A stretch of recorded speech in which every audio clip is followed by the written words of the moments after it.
So I still got to get my baby here. This was the one I picked up. This is the Wagner ware. This is going to go in next. The problem is it won't fit in my bucket I'm currently using.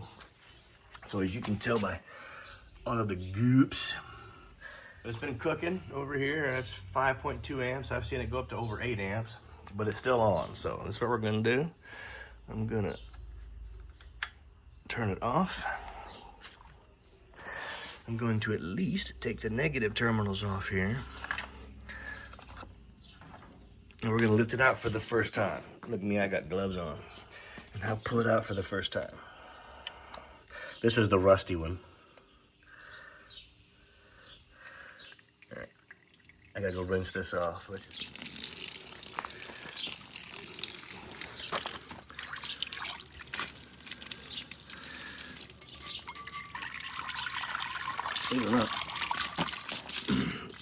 That was just thumb scrubbing. I should be able to take, yeah, I got some pads I can scrub this out with. See how it says H right here? Yeah, I got one just like this, 6.5 inch skillet. This is clean. This is just rubbing off with my thumb. Watch this.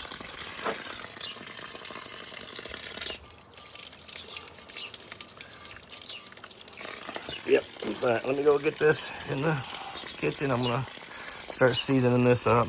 But this is that old rusty old piece of junk. We're about to turn it into a nice, usable, smooth bottomed piece of cast iron. Then I'm gonna get worked on that bigger pan. All right, back. All right. So I got the big one in. Had to change buckets, bigger bucket. It's 9:05 on Sunday. I'll probably just get up in the morning and I'll leave it in a day. I could probably get away with just, checking it at 8 or 9 o'clock tonight, but then I have to bake it at least once, and I don't want to do it tonight. I don't know. We'll see. But it's a swirling. Got Hurricane Wagner ware going on right there. This is hopefully just knock all that black stuff that was on the bottom so you can actually read it. I've noticed that electrolysis is really good for rust and works pretty good for the black stuff. Like that other pan was nothing but rust, and it cleaned it up perfect. This one here has got all that black stuff from cooking. It'll work, but sometimes, I don't know, you do scrub it a little bit more. But here we go. We'll check it again later and we'll see what the result is. Sunday at 7:04 a.m. This has been cooking since 9 a.m. yesterday. Same deal. Let's turn it off. It's been cooking at 8 and like 8. I turned the amps up for this one. Bigger pan, more water volume. There's a bunch of icky crud. That means that worked. All right, well, here we go. This is my big Wagner ware. One that we'll be turning into our new everyday skillet. Let's lift it. Lift it and rinse it.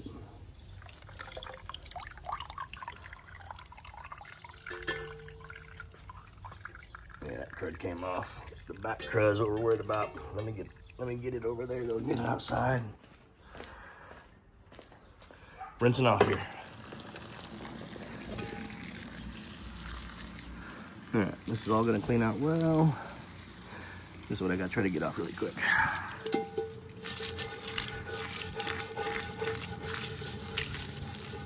Man, that water's too hot. It's gonna trickle.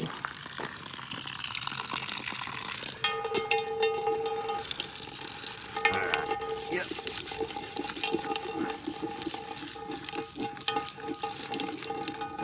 Scrape that off a little bit. Let me get this water turned off. I'm gonna clean this up in the house. It's gonna be hard to see, but it is Wagner ware, Sydney O, just like I originally thought. Let me get in there and get all this scrubbed up. What's this?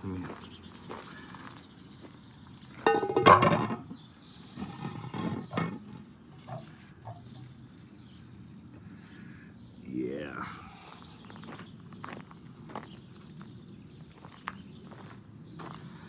There we go. I gotta get this scrubbed out. This rust is gonna come right out too. This needs to just be wiped. Get all that bigger stuff out. There we go. Once I get them both cleaned up and both of them cooked, I already cooked the small one. Like I did one seasoning session. I still got probably like 4 more to go. And once I've got all the seasoning sessions done with both pans, I'll show you both pans. before it's now. In the house, Wagner ware, Sydney O. Got a little pitting spot, but can't expect too much out of these old ones. But there we go. This is pre-cooking. It's gonna be nice and smooth. We're done. But this is gonna take the place of this. I mean, that's a lodge. And lodges are typically known for having a rougher bottom. I don't know if I have this, and I'm not gonna clean this. I mean, it's too dang good of a pan for me to bother running it through anything to get it cleaned up, because it's great. So, but this will be my new skillet, replacing the lodge skillet. Now I just need a little bit smaller one. This one's too big. This is a number 10. You can see I probably need like an 8. I don't know if they make a 7 or a 6, but I need a smaller one. This one's somebody's just a little too big. There we go. Here's the other one. I'm gonna cook both of these together. But let's see how the pitting on this one too. That'll be pits. They'll fill in eventually. Use enough. It'll get smooth. But I'm gonna bake both of these today. I'll probably do 4 more and probably 5 all together. That's 5 hours of baking. That's like bake it, cool it, bake it again, cool it. So it's gonna be all day. So, and it's 7:18. Well, let me get started cooking. Outside where it all began. Here we go. Here we go. This is that unmarked Wagner.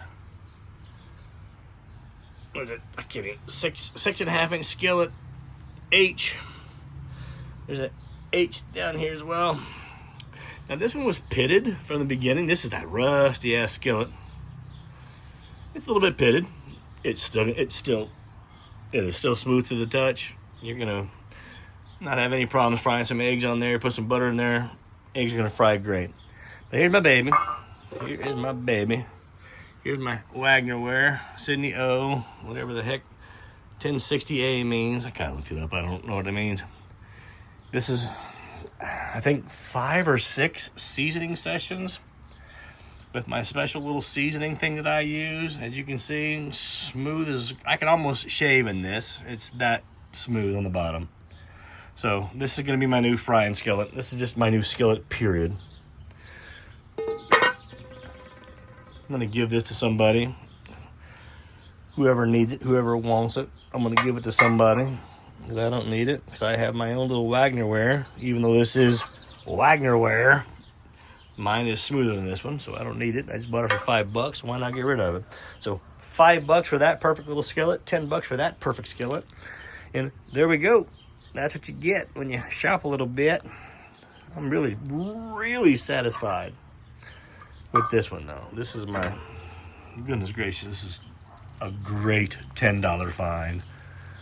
This one right here. This is great. And there we go. There you go, Adam, for you, buddy.